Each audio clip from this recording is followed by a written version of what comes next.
Hello friends, ഇന്ന് ഞാനിവിടെ തയ്യാറാക്കുന്നത് ഒരു ഫുൾ ചിക്കൻ ഫ്രൈ ചെയ്തെടുക്കുന്നതാണ്. അപ്പോൾ നമുക്ക് വീഡിയോയിലോട്ട് പോകാം. ഞാനിവിടെ എടുത്തിരിക്കുന്നത് ഫുൾ ചിക്കനാണ്. അതിൻ്റെ തൊലി ഞാൻ കളഞ്ഞിട്ടില്ല. തൊലിയോട് കൂടിയാണ് ഞാനിവിടെ ഇത് ആക്കുന്നത്. തൊലി കളഞ്ഞിട്ടും ആക്കാം, കളയാതെ ആക്കാം. തൊലി കളയാതെ ആക്കുമ്പോഴാണ് ഇച്ചിരി കൂടെ ഒരു ടേസ്റ്റ് ഉള്ളത്. അതുകൊണ്ടാണ് ഞാൻ തൊലി കളയാതെ ആക്കുന്നത്. നമുക്കിത് ഒരു ഫോർക്ക് വെച്ച് ഇങ്ങനെ ഇട്ട് കൊടുക്കാം, തുള ഇട്ട് കൊടുക്കാം ഇങ്ങനെ. കാരണം വെച്ചിട്ടുണ്ടെങ്കിൽ നമ്മുടെ ഈ ഗ്രേവിയൊക്കെ ഇത് പിടിക്കണ്ടേ, ഈ ഇറച്ചി പിടിക്കണം. അതിന് വേണ്ടിയിട്ടാണ് നമ്മൾ തൊലിയോട് കൂടി ഇടുന്നതുകൊണ്ടാണ് നമ്മളിത് ഇങ്ങനെ ആക്കുന്നത്.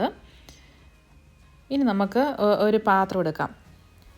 നമുക്ക് പാത്രത്തിലേക്ക് നമുക്ക് കുറച്ച് മല്ലിയിലയും പുതിനയിലയും, 1 കപ്പ് മല്ലിയിലയും 1/2 കപ്പ് പുതിനയിലയാണ് ഞാനിവിടെ ചേർക്കുന്നത്. പിന്നെ ഞാൻ ഇതിലേക്ക് ചേർക്കുന്നത് ക്യാപ്സിക്കമാണ്. ഞാൻ 1 ക്യാപ്സിക്കം എന്ന് പറഞ്ഞാൽ ഒരു പച്ചയും ഒരു ചുമലയും പകുതി ചെറിയ പീസായി കട്ട് ചെയ്തെടുത്താണ്. പിന്നെ ഞാനിവിടെ എടുത്തിരിക്കുന്നത് ഇഞ്ചി, വെളുത്തുള്ളി, പിന്നെ പച്ചമുളക് ഉണ്ടെങ്കിൽ പച്ചമുളക് ചേർക്കാം, അല്ലെങ്കിൽ കാന്താരി മുളക് ഉണ്ടെങ്കിൽ കാന്താരി മുളകും ചേർക്കാം. അത് ഇഷ്ടത്തിനനുസരിച്ച് ചേർക്കാം, അതുപോലെ എരിവിനനുസരിച്ചും ചേർക്കാം. ഇത് നമുക്കിതൊന്ന് നന്നായിട്ട് അരച്ചെടുത്തിട്ടുണ്ട്. ചതച്ചെടുത്താലും മതി. നമുക്കിതിലേക്ക് ആഡ് ചെയ്ത് കൊടുക്കാം. ഇനി നമ്മൾ ഇതിലേക്ക് ആഡ് ചെയ്യുന്ന മഞ്ഞൾപ്പൊടി 1/2 teaspoon, Kashmiri chilli powder 1.5 table spoon, 1.5 table spoon Kashmiri chilli powder. പിന്നെ ഇതിലേക്ക് നമ്മൾ ഗരം മസാല ഒരു 1/2 ടീസ്പൂൺ, പിന്നെ കുരുമുളക് പൊടി എരിവിനനുസരിച്ച് ചേർക്കാം. ഞാനിവിടെ 1/2 ടീസ്പൂണാണ് ചേർത്തിരിക്കുന്നത്.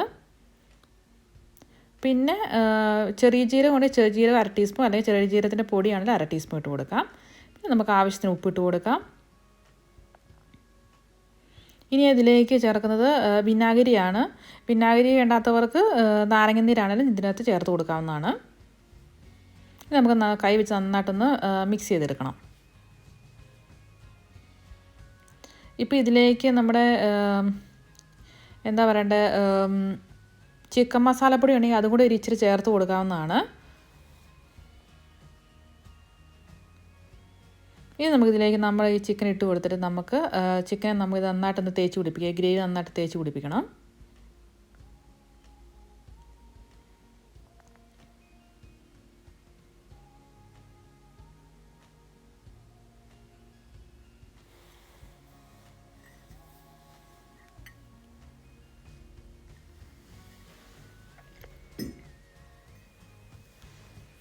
നമുക്ക് നല്ലതുപോലെ അകത്തൊക്കെ നന്നായിട്ടൊന്ന് ഇട്ട് കൊടുത്ത് നന്നായിട്ടൊന്ന് ഗ്രേവി ഇത് പിടിപ്പിച്ചെടുക്കാം.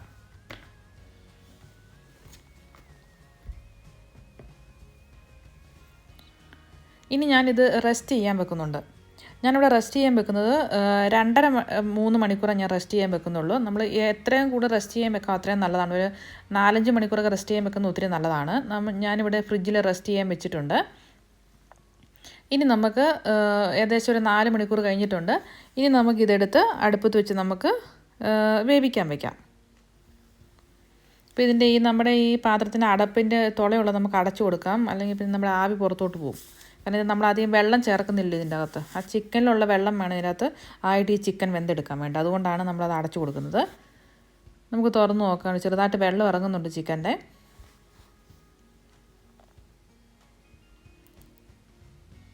നമുക്ക് ഈ അരപ്പിങ്ങനെ ഇതിലോട്ട് ഇങ്ങനെ തൂത്ത് കൊടുക്കാം. ചെറു തീയിൽ വെച്ച് വേണം ഇത് വേവിച്ചെടുക്കാൻ. ഇത് ഒത്തിരി സമയം എടുക്കും ഇത് വേകാൻ വേണ്ടിയിട്ട്. ഏകദേശം ഒരു 1/4 മണിക്കൂറിന് എടുക്കും ഇത് ഈ ചിക്കൻ ഒന്ന് വെന്ത് വരാൻ വേണ്ടിയിട്ട്. കാരണം ഇത് ഫുൾ ചിക്കൻ അല്ലേ. നമുക്കിത് മറിച്ച് ഇട്ട് കൊടുക്കാം. ഏകദേശം ഒരു സൈഡ് ആയി കഴിയുമ്പോൾ നമുക്ക് തിരിച്ചും മറിച്ച് ഇട്ട് കൊടുക്കാം. അല്ല ഇതിന് ആ സൈഡ് കരിയത്തില്ല, അതുകൊണ്ട് നമുക്ക് തിരിച്ചിട്ട് കൊടുക്കാം.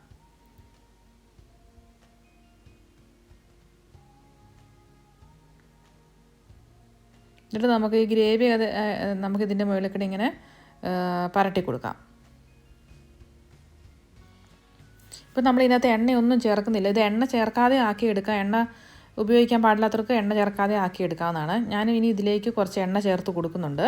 ഒത്തിരി ഇല്ല, ഒരു 2 ടേബിൾ സ്പൂൺ എണ്ണയുള്ളൂ ഞാൻ ഇതിനകത്ത് ചേർത്ത് കൊടുക്കുന്നത്. ഇപ്പം ഞാൻ എണ്ണ ചേർത്ത് കൊടുക്കുന്നുണ്ട്. കാരണം നമ്മൾ ചെറു തീയിൽ വെച്ച് വേവിച്ചെടുക്കുമ്പം ഇത് അങ്ങനെ കരിഞ്ഞു പോകത്തൊന്നുമില്ല. അതുപോലെ ഗ്രേവി ആണെങ്കിലും കരിഞ്ഞൊന്നും പോകത്തില്ല. നമുക്കിത് മൂടി വെച്ച് വേവിക്കാം. നമുക്ക് തുറന്ന് നോക്കാം. കണ്ടോ ഏകദേശം അതിൻ്റെ വെള്ളമൊക്കെ ഇറങ്ങുന്നുണ്ട്. ഇനി നമുക്ക് വീണ്ടും തിരിച്ചും മറിച്ചും ഇട്ട് കൊടുത്ത് നമുക്ക് ആക്കിയെടുക്കാം. ഞാൻ തിരിച്ചും മറിച്ചും ഒത്തിരി ഇടുന്നത് ഞാൻ കാണിക്കുന്നില്ല വീഡിയോയിൽ, കാരണം നമ്മുടെ വീഡിയോ ഒത്തിരി ലെങ്ത് കൂടിപ്പോവും. അതുകൊണ്ട്, കാരണം ഇറച്ചി വേകാൻ ഒത്തിരി സമയം എടുക്കുന്നതാണ്.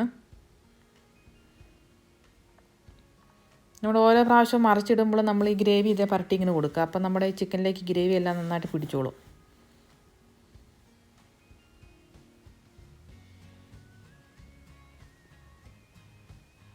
കാരണം ഇങ്ങനെ ചിക്കനുടെ ഒരു പ്രത്യേക ടേസ്റ്റാണ് ഇത് കഴിക്കാൻ വേണ്ടിയിട്ട്.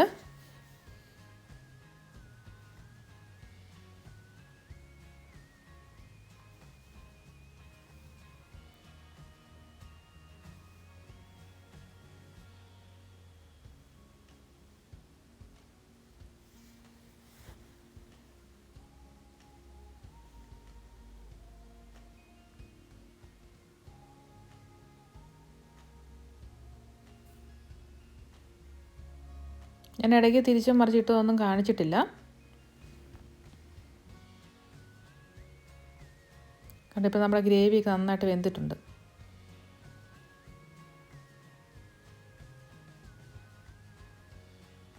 ഇനി അതിലേക്ക് ബട്ടറാണ് ഇട്ട് കൊടുക്കുന്നത്. ഞാനൊരു ചെറിയ പീസ് ബട്ടർ ഇട്ട് കൊടുക്കുന്നുണ്ട്.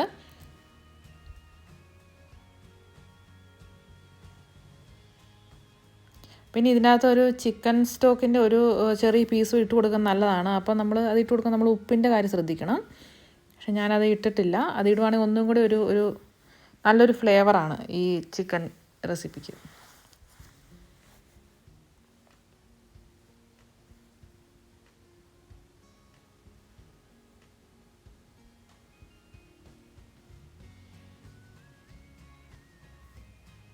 ഇപ്പോൾ ചിക്കൻ ഏകദേശം വെന്തിട്ടുണ്ട്.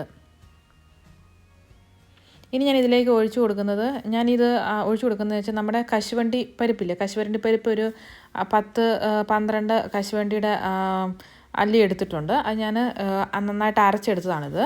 അത് ചേർത്തോളൂ. അതുകൂടെ ചേർക്കുമ്പോഴാണ് ഒന്നും കൂടി ഒരു ടേസ്റ്റ്. നല്ലൊരു ടേസ്റ്റാണ് ഈ ചിക്കന്. എല്ലാവരും ട്രൈ ചെയ്ത് നോക്കണേ. ട്രൈ ചെയ്ത് നോക്കിയിട്ട് അഭിപ്രായങ്ങൾ കമൻറ്റ് ബോക്സ് അറിയിക്കണേ. ഇത് ഒഴിച്ചതിന് ശേഷം നമ്മൾ ചെറുതായിട്ടൊന്ന് ചൂടാക്കുക മാത്രമേ ചെയ്യാവുള്ളൂ.